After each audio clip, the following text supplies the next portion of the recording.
Friends, please subscribe my channel Swapna vlogs. Bachelor chicken recipe ఈజీగా pressure కుక్కర్లో తయారు చేసుకోండి.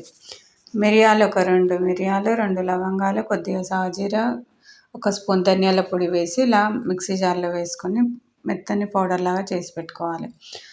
వెల్లుల్లిపాయలు ఒక 10 వెల్లుల్లిపాయలు, ఒక చిన్న అల్లం ముక్క, కొద్దిగా ఉప్పు వేసి మిక్సీ జార్లో మిక్సీ పట్టుకోవాలి. అల్లం వెల్లుల్లి పేస్ట్ తయారు చేసుకొని పక్కన పెట్టుకోవాలి. అప్పుడే ఫ్రెష్గా దంచిన అల్లం వెల్లుల్లి పేస్ట్ అయితే చాలా బాగుంటుంది. తర్వాత స్టవ్ ఆన్ చేసుకుని ఒక ప్రెషర్ కుక్కర్ని పెట్టుకొని ఒక 2 స్పూన్ల నూనె వేసుకొని ఒక ఉల్లిపాయను పొడిగా కట్ చేసుకొని వేసుకోవాలి. ఒక టమాటాను పొడిగా కట్ చేసుకొని వేసుకోవాలి. 2 పచ్చిమిర్చిని కూడా పొడిగా కట్ చేసుకొని వేసుకోవాలి.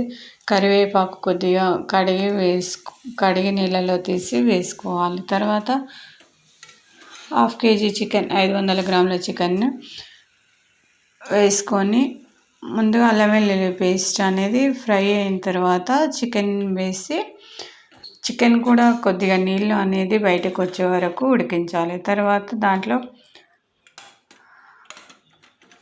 ఉప్పు, కారం, ధనియాల పొడి వేసుకొని